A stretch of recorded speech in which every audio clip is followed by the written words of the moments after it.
So, you have been doing this sport for a long time and have been involved in the Tevis and endurance, not just here locally, but you've had influence worldwide. In France, you made connections in France, the Middle East, all over the country.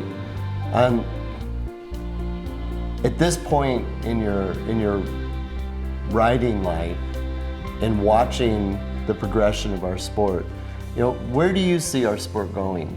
Where do you see the sport of endurance going in the future? Well, as you probably know, that in 1982, when I went and did my first ride in France, the 2 days of Montcuq, it's 200 kilometers, 2 days in a row. Mm-hmm. When I got together with two Frenchmen over there, Denis Letarte and Pierre Passemard, and we decided to organize worldwide rides. Mm-hmm. We started the first international competition. I got the big billboard, I drew it up and to recruit people to go and form a team for, and the first ride we put on was in France. And when we were doing that, and Maggie Price and I sat down, when we decided to do that, the FEI contacted us through Prince Philip and said, "You can't have an international ride without us." Mm-hmm. And we said, no, you don't understand. We're just having a fun ride. Yeah. We don't need you. It's just a fun ride. We're inviting people from other countries, They said, if other countries compete with you, it's not allowed unless it's through us. We said, no, you don't understand. We're just having a fun ride. We already made up the brochures. Yeah. We already had the trail. And they said, you can't do it. We said, watch us.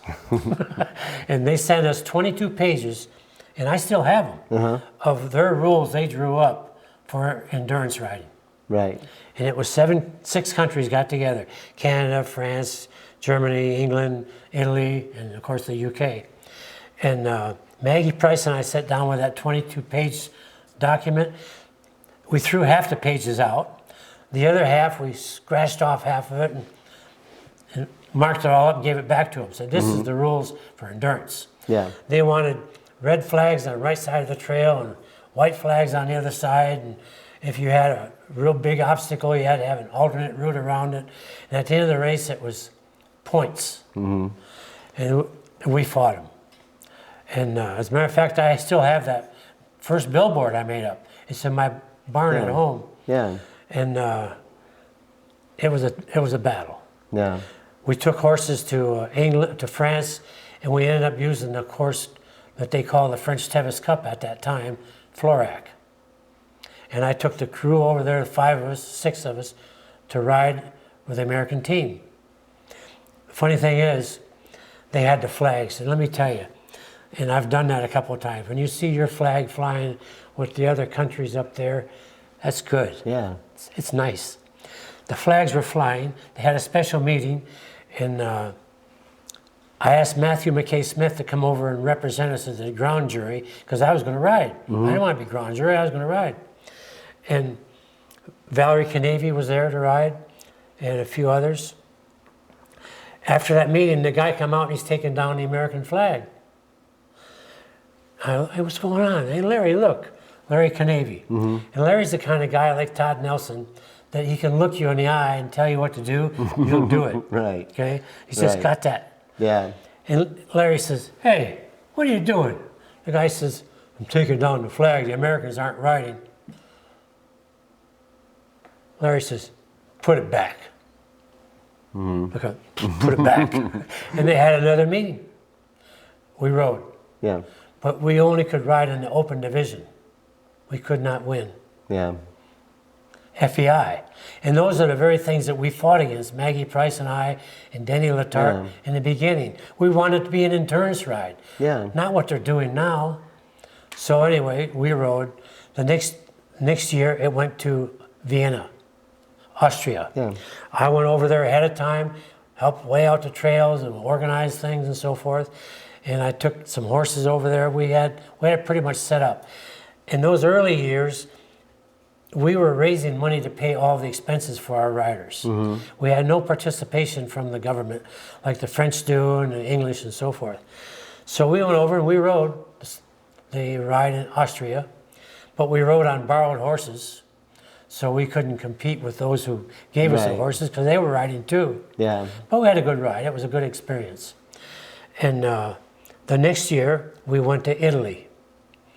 And meanwhile, Matthew McKay Smith didn't show up in Austria for some reason, a bad back or something, and it became a bit of a hassle.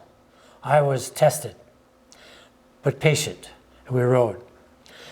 We went to Italy the next year, and I went again ahead a couple weeks in advance with Romano, setting up the trail and doing all that. And the president of AERC that year appointed me as a ground jury for Italy. And the powers that be, FEI, was now in pretty good control. They said, we don't want Potato over here. And he said, well, I'm the president of AERC. I can appoint who I want. I said, yes, you can. And if you appoint Potato, we'll take him, but you may find problems in other areas you never dreamed of.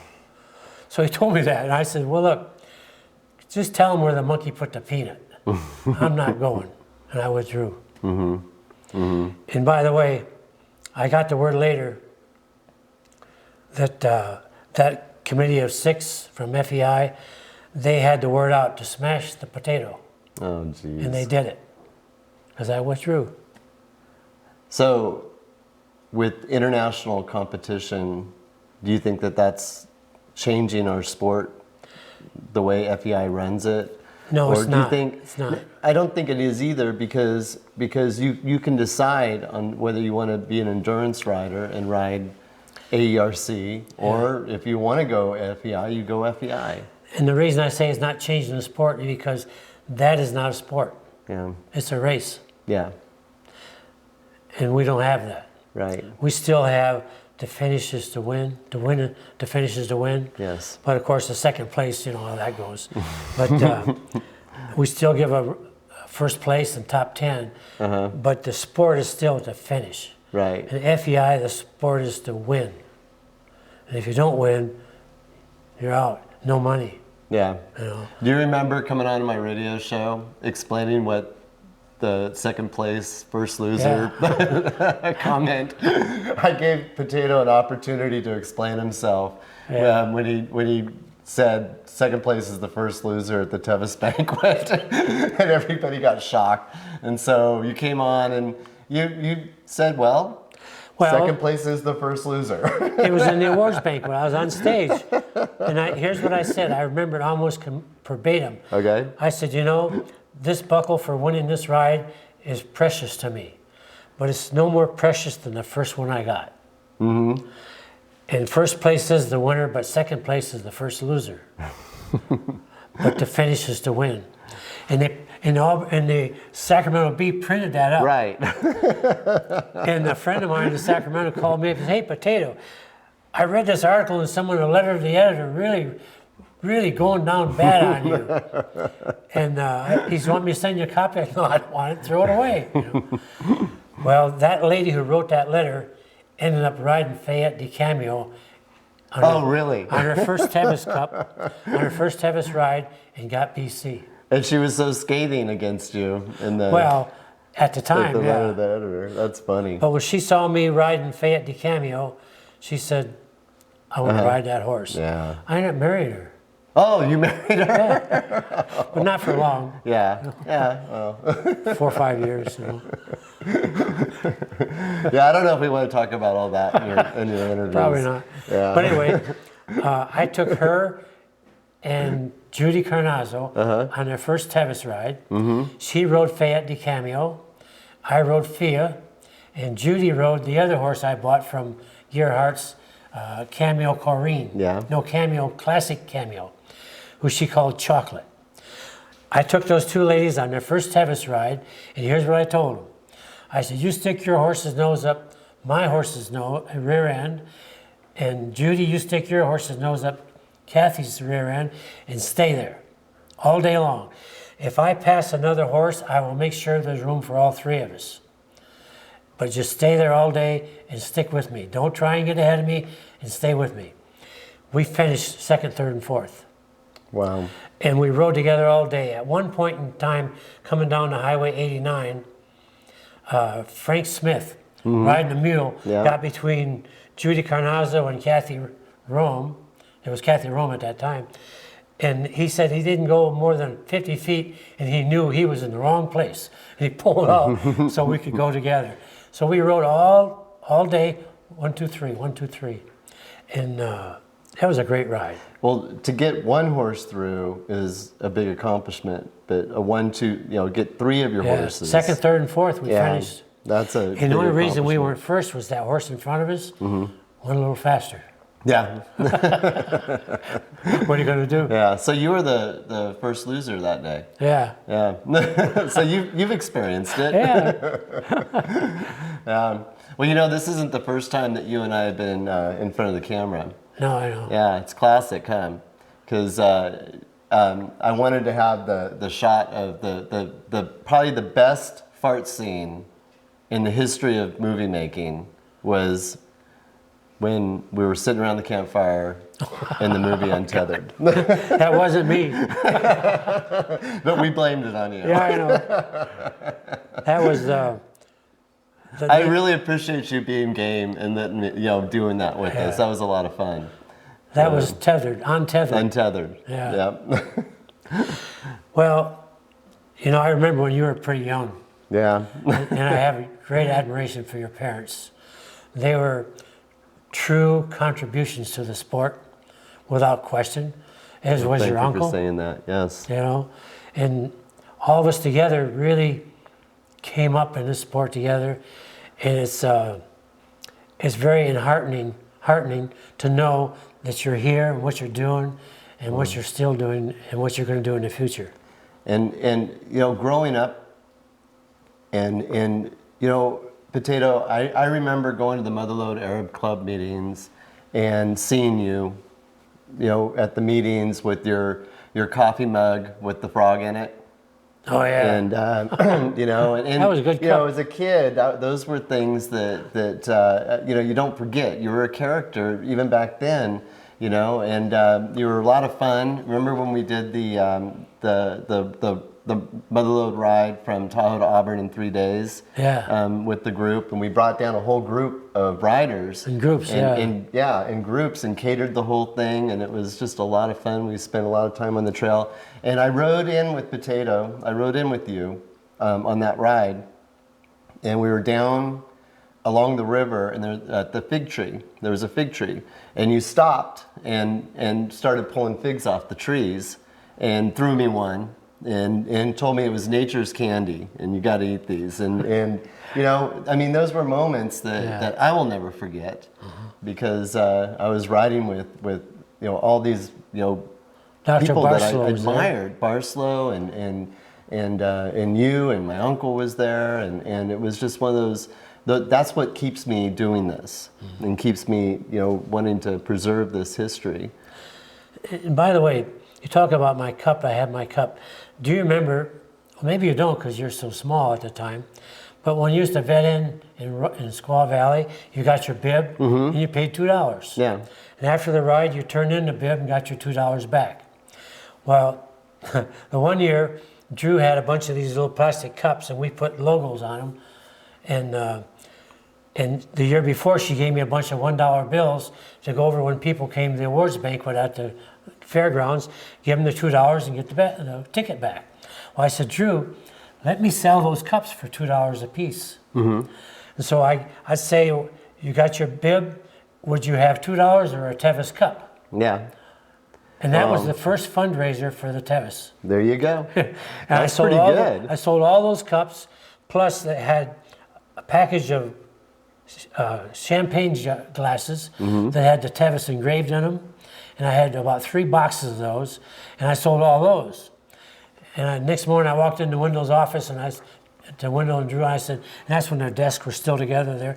I said, well, I sold everything. And Wendell says, you didn't sell all those glasses, did you? I said, yeah. He said, I wanted a set. I said, God, I know, you didn't say that. He said, yeah, I want a set. So one set I had not delivered, I went and got him back. You got him back and gave him to But that was Wendell. the first fundraiser. Yeah. And the first fundraiser for AERC was we took some funds we had extra that we got, that someone gave us because of a certain deal at the American River Ride. And I said to AERC, I said, let's take that money and buy a Steuben saddle and raffle it off at the awards banquet at the Senator Hotel. And I remember that well. I sold Wendell Roby $100 worth of tickets, you know, at that. And that was the first fundraiser for AERC. And that had to be 83 or 70, 74, 75, some. Yeah, in the early days, of the yeah. sport. You know, I would love to go back and relive those early days of endurance, because it just seems like there was so much enthusiasm and excitement, organizing and you know, creating this this sport that eventually became, you know, worldwide. But it all started right here in Auburn, California, and you know, there must have been just a lot of enthusiasm. You remember how much fun it was the week before at the fairgrounds? It was always just a blast. Stuff going on. But you know, quite frankly, it really has gotten better in a lot of ways. The veterinarians, thanks to the veterinarians and Dr. Barcelo, because they've kept people like Elwin Wines out of the sport. Yeah, Okay? they have. They've made it so that people are not going to try that stuff. Now and then someone gets snagged still doing it, like a few years ago, but it's not common anymore. I think the care of the horse, we've learned so much over the years on good diet and good shoeing. We've learned more about shoeing, saddle fitting. You know, there is a certain amount of education. I think that the horse is better off now, just because, you know, there was a learning curve and there was mistakes made. Yeah, and a lot of commerce come out of it. All the gadgets are being sold now and all the stuff. But you know, I still ride with just a saddle and a pad. Well, we can talk about that, because you are a minimalist when it comes to the equipment. You still ride in a Steuben, right? And you don't carry water bottles. No, I don't need it. And you know, I mean, I'm going to speak for you because we've had so many conversations about this, but there's 10 vet checks on this ride. If you know, and so your philosophy is why do you need to carry so much when there's 10 vet checks?